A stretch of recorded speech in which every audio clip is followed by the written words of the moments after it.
Hello, and welcome to Minority Matters. I am your host, Sylvester Smith. Sports play a huge role in the lives of many people in our state and beyond.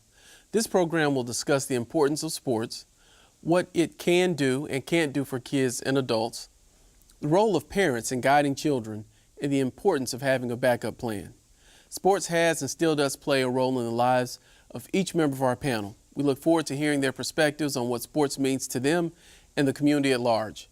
Joining me are Celia Anderson, Director of National Accounts for the Little Rock Convention and Visitors Bureau and a former Razorback basketball player, Isaac Davis, a high school educator with the Little Rock School District and a former professional football player, and Keith Jackson, founder and president of PARK, Positive Atmosphere Reaches Kids. And not only was he a professional football player, but he was my favorite professional football player. So I'm honored to be here with this esteemed panel. Now, we talk about sports, and sports dominates my life, although I was only a halfway athlete in a past life many years ago. My wife probably complains because my day starts and ends with Sports Center. But I think the goal of every athlete is to be a champion.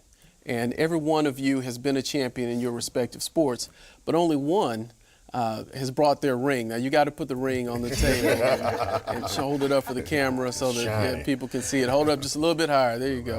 Right. There you go. All right. That's what all of us athletes strive for, is to be champions. So let's talk about sports. What is the benefit of sports to young people especially? And I'll just throw it out there to the panel for someone to get us started. Well, speaking for me, sports benefited me greatly. Due to the fact that it provided me with a free education, provided me with opportunities to travel and see places otherwise that I probably would have never seen. It's allowed me to have a platform in regard to what I do now, which is being a teacher. Countless students of mine they eat up the fact that I play professional football.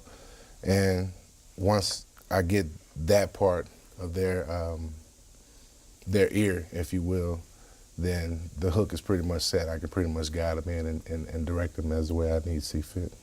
You know, when you hear Isaac talk, the first thing he said is it helped me get an education.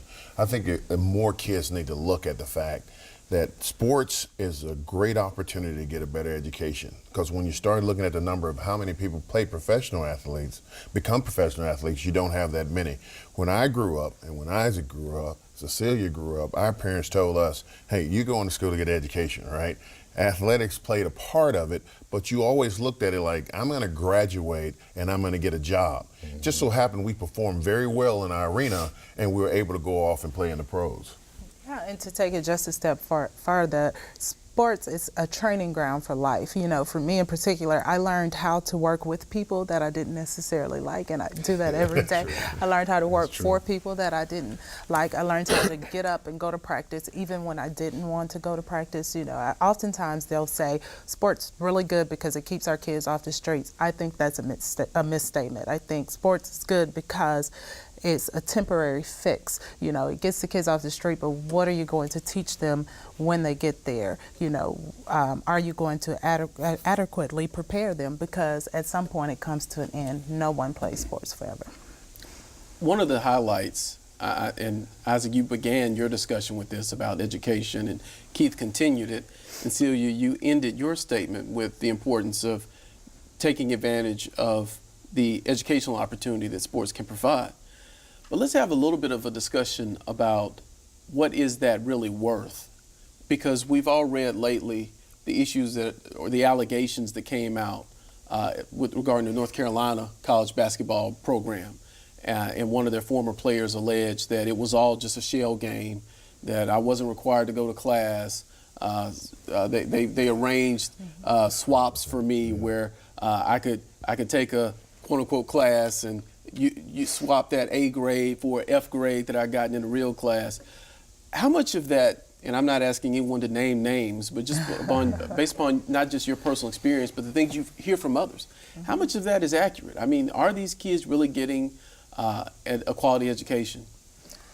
I think the ones who wanted to get a quality education, you know, you can only be a victim of the system if you allow yourself to be that. I have a master's degree, you know, and I think that was a conscious decision on my part, you know, so it's more than just going to a school and saying, hey, now it's your job to educate me. You know, you have to seek an education yourself. You know, when you hear those stories, you talk about North Carolina, Dexter Manley, remember back in the day when he said he couldn't read, he got through college. Those are shocking stories because on a college campus, we didn't know that went on. We went to class. Matter of fact, you had a guy checking your class to make sure you were in class, and if you didn't go to class, there was a punishment because of that. And so you had tutors to help you if you struggled academically. I never heard stories like that. So when you hear a story like that, it's shocking to the rest of the athletes.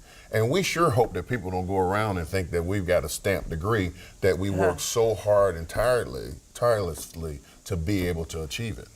Well, one thing I want to piggyback on both of them is that not only did we have people checking our class, but I went to class for the fact that it wasn't in me to be slack or it wasn't in me to be slothful. And furthermore, I couldn't go back to John Teresa Davis and say I lost my scholarship because it was no understanding for that. So my biggest thing was I had it instilled in me to always put my best foot forward, and in everything, you know, do your best. But you know, as he was saying, man, it's, you know, when you're there for the right reason and when you're there with the right for the right focus, then going to class is not a problem. And I mean, there are some people who will try to buck the system, you know, so to speak, and, you know, try to just kind of skate by so that they can play their sport. But those are people who were never interested in getting an education in the first place, and I don't think you can blame that on the system. Well, and the thing that you said earlier is you chose to let yourself be victimized.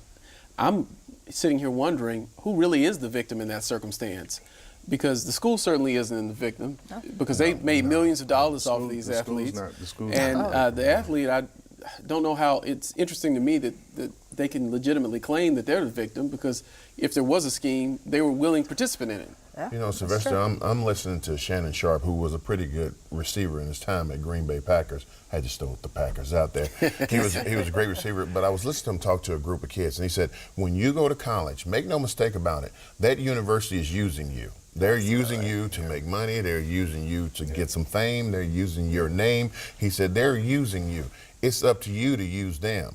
And he was talking about in South Carolina how not only he used them for 1 degree, but for 2 degrees. Now, this is a guy who got drafted in the first round, played in the NFL. There's a lot of stories out there like that. They realize that. You know, I had a chance to interview Drew Brees, who was extremely intelligent, who graduated from Purdue. I mean, there's a lot of great stories out there, but, you know, when the TV come on, usually they're talking about the 1 or 2 kids who are doing it wrong. Absolutely. And that in and of itself, man, that I don't know why people, I guess people have a desire to hear something negative, you know, for the sake of ratings or this, that, and the other. But, you know, you have too many success stories, and we're just 3 of the millions that's come by through the decades. But, you know, you said, who's the victim? I said, to me, that person is basically slicing their own throat. Yeah. Because, as he said, and I've had opportunities to go back and speak at the Razorbacks and with the Razorbacks and other teams. I tell them like this: to be politically correct, collegiate sports is very comparable to what's considered the oldest profession in the world. And I say that seriously because, like you said, we generated millions of dollars for the university. You know, we generated millions of dollars each and every Saturday.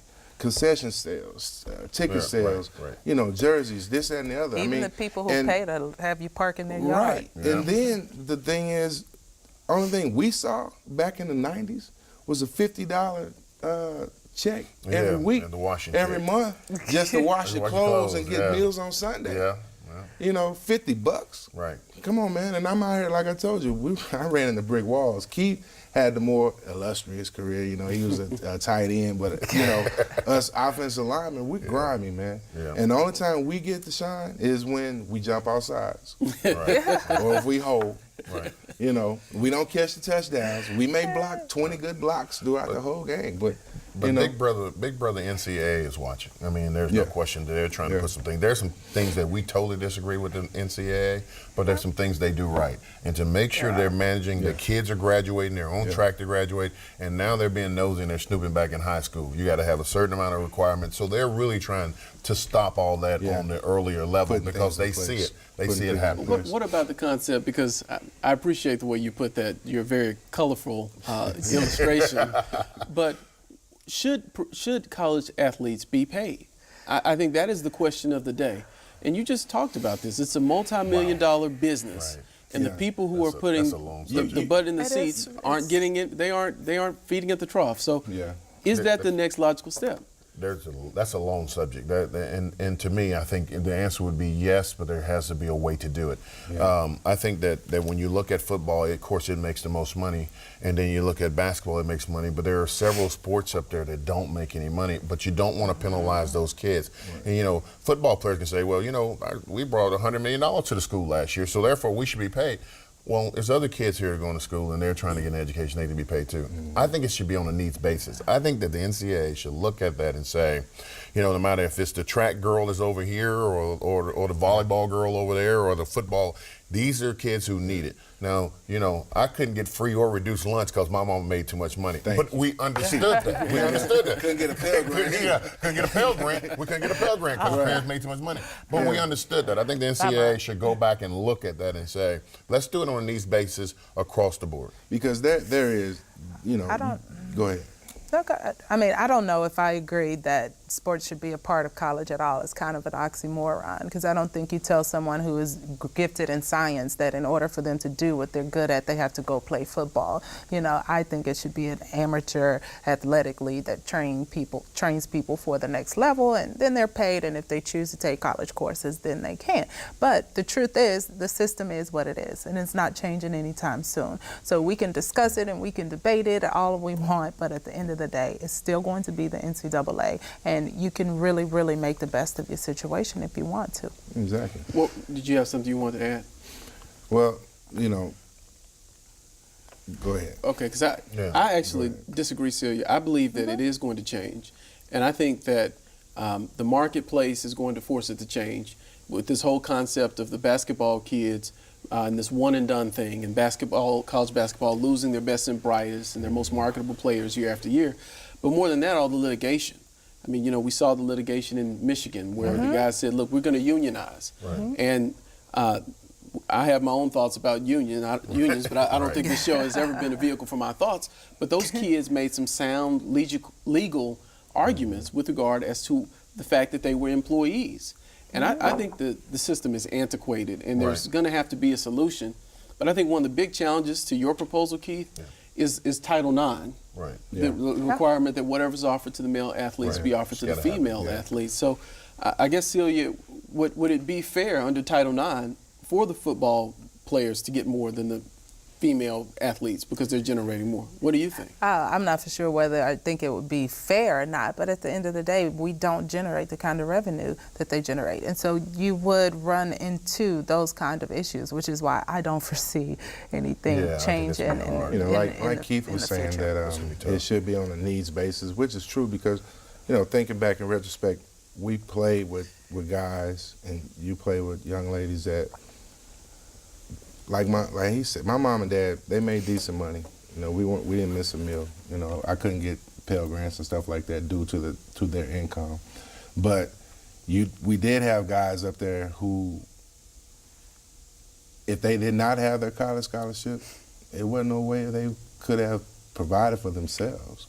Yeah. And you know what I mean? And I'm talking about, you know, with my limited funds, man, I gave out countless of, you know, tens and, you know, no more than 10 I didn't have. But, you know, I would give, if I give a partner $10, man, you know, if he didn't have no money to eat, you know what I'm saying? So it's it's something needs to be done. And clearly something has to be done. And I've heard, you know, someone voice over here say that it likely is not going to change. But when you have the MVP of the Final Four saying that there have been times in which I could not eat, Right. in which That's I went true. hungry at night. That's the truth. And yet this school and this system is making tens of millions of dollars. That's the truth. Something has to change. Well, one of the things that these athletes are doing to take matters into their own hands is the concept of one and done in the NCAA basketball. What are your thoughts about that? Is that something that these kids should continue to do, or should they stay in school? You know, I think that there should be an evaluation done before somebody says they're one and done. I think that you can evaluate, because if I'm 18 years old and I'm Kobe Bryant, I'm ready to play in the NBA. And there's a lot of people out there that are like that. But there are several ones that are saying they're one and done, they're not ready to go. I think that you should go to the higher level, which is the NBA, or if you leave early, going to the NFL and let them evaluate you and say, okay, you're athletic, you are ready, and we evaluate you here, and then they can go. You can't stop somebody from making money. That's the market we live in. This is America, and you have some guys who shouldn't even have to go to college, if you ask me, because they're just that gifted. And everything else you can do that. You can be a musician at 12 years old, making billions of dollars. Why can't athletes do it? If they're able to do it, let them go. But here lies the problem, and you know it as well as I do. You have these guys. Okay, I stayed 4 years in college and was drafted. But these guys, and that was at 21, 22 years old, and I didn't have a clue then. But then you got these guys that are 17, 18, and they're getting these ungodly amount of money. I wish I was born like 20 years later. And play now rather than then. But they're making good money, man. But these guys are not making sound financial business decisions. But you can be 30 and 40 and make bad business decisions. Yeah, but what I'm saying is, and I say that to say this, is that, you know, if they do, you know, they need to have some type of counseling. They need to have some type of structure set up to where these guys are not squandering this money, and they're setting themselves up, because, like I say, who's to say you're gonna run? Who's to say you're gonna play forever? Who's to say I won't get up and twist my knee? You won't play forever. Yeah, I know. That's what I'm saying. But that's the way. That's the way you exactly think. Right. You thinking as a young man. You're right. I'm thinking, man, I can run up against this brick wall every day. You know, but reality is, now that I'm 41, oh, am I 42? 42. See what I'm saying? It won't happen. Man, I would give money back not to play football. You know, because it's like, well, and let me ask you this, and I don't know if our two former professional football players have sons or not, but did you or would you allow your son to play football, knowing everything that we know now about the concussions and the long-term brain injuries and things of that nature? You know, we both have sons, and we both have sons going to camps now and getting offers to play in college. And as a father, you're really proud of that, but you do understand the other side of that. But I'm telling you right now, you can tell your son, no, you're not. You can forget about it. They're going to play football. They want to play. They want to be like that. They've been in that arena. They've been around it. And you can lock them in a room. They're going to sneak out the window to try to figure out how to get to those games. That's very difficult to stop. Yeah, it's I would not tell him no. I would definitely tell him the repercussions of it. I can tell him what I'm dealing with. You know what I mean? And the only thing you can do is tell your son, because your son goes to Parkview, right? Yes. Only thing you can do is tell him what's going to happen, because it's going to happen. I think that safety-wise, I think the equipment nowadays have come leaps and bounds past what we even had, when what we had was considered top-notch then. The concussion issue, the situations going on with the brain, and these dementia cases, and these guys is killing themselves. I mean, yeah, that's the ugly side of football, and it's going to happen if you play it long enough. And I don't necessarily have a son. I have a daughter, but if I had a son, I would allow him to play, but it would have to be after a certain age. I think, at 5 and 6 and 7 and 8, your brain is still developing, and it's just too early for you to be, going through all of that. But well, let's talk a little. We've had a fabulous conversation thus far, and believe it or not, we're 2/3 of the way through our time. Are you serious? When the show goes this well, it always seems to speed by. But we've talked a lot about professional athletes and college athletes, but the truth of the matter is the vast majority of kids who play sports, they're not going to be like the three of you. They're going to be like me. They're going to play in junior high, maybe play in high school, and that'll be it. Let's talk, though, about what you see as the value of sport to those people. Because I can tell you, Celia, you said something about sports building value in people. I never played beyond junior high school, but I saw that sports really helped me through the mentorship of the coaching, participating in boys club, and being guided in the spirit of camaraderie. And I remember being on the football field and doing the hit drills where you hit the machine, and the coach would just tell you, don't quit, don't quit, don't quit. And I look at the mentality I have now, where I don't have a whole lot of quit in me. So let's talk about the benefits to just every parent that they ought to consider as they weigh the negatives. What are the positives that they should look at for their children? Well, football mirrors life, you know, and I think that when you look at football or you look at sports period, you're talking about a coach not letting you quit or training in such a way. There's a difference between working out and training. Training, you're pushing your body past its limits to make sure that in that fourth quarter or toward the end of the second half, your body will respond. That's the thing you do. You learn teamwork. I mean, you learn how to get along with people. You learn how to come and go for a common task. And, you know, you learn that when you get knocked down, because everybody gets knocked down, you got to get back up because there's nothing else to do. And you learn that you have a great support system around you, and you learn how to use it. There's so many things that we all could talk about that we took from being on the court or on the gridiron, and we bring into our life every day. Absolutely. And as a woman, especially as a female, it helps with self-esteem. You know, you learn how to be the center of attention gracefully very, very early because all eyes are on you. And if you think about it, the average woman has to wait to her wedding day for something like that to happen. But you learn how to be the center of attention. And because you're working out all of the time, you know, it helps, you know, just with your body image and all kinds of things. I have a sports girl and I wouldn't have it any other way. Yeah, sports, it shapes, it molds, and it perfects in such a way, because the thing about no quit is that you have, if it's in you, you know, if that, we call it the dog, if that dog is in you, then you're not going to quit. You want to do better than the next guy. You want to be that guy that's starting. You know, I made it a point to be the starter on every team that I played, be it basketball, very limited basketball, be it football, track or whatever. But it's just, you know, it's just something. I'm a competitor, man. I hate to lose. I don't even like losing in Sony PlayStation. You know, that's how much I like to complete. And you teach your kids the same thing. Yeah, and so, you know, but it's just, man, but these kids today, they're not cut from the same mold as we're cut from.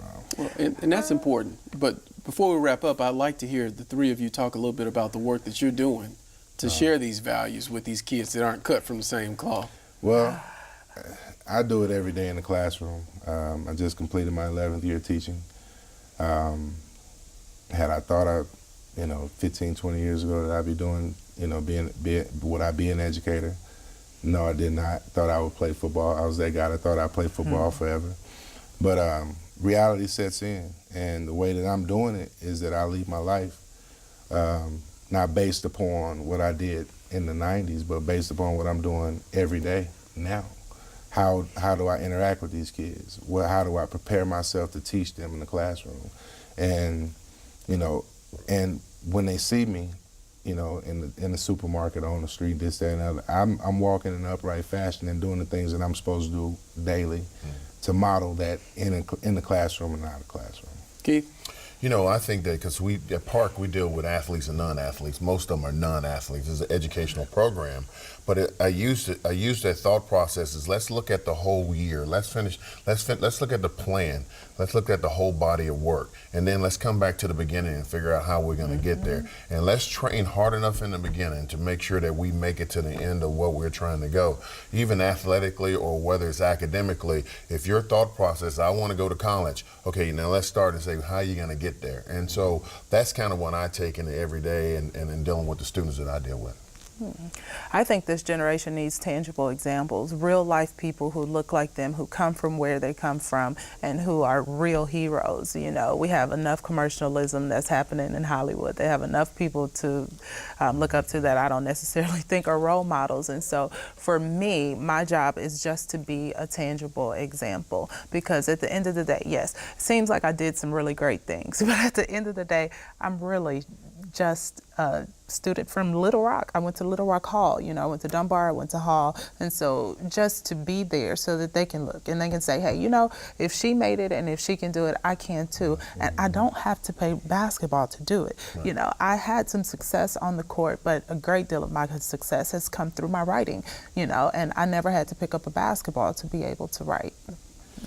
Well, hey, this has been a great discussion, a wonderful conversation, and I really appreciate it. I think the takeaway for me, I remember being a young person, and one of my favorite basketball players was Reggie Lewis with the Boston Celtics. Right. And sports killed him. He had a heart condition that didn't know and actually died on the basketball court. But sports can save lives. There's another young man that we read about recently, Isaiah Austin from Baylor, who, as a part of the pre-draft process at the NBA, was tested and a heart issue was discovered. He can't ever play again, but he'll likely live a long, healthy life. So sports did save his life. Right. And we hear every day that sports impacts lives, sports saves lives, and sports can enhance lives. So I think that's the takeaway for today. I want to thank the panel for joining us. I want to thank you, audience, as always, and the crew here and the whole ATN family for your support. And with that, we'll see you next time.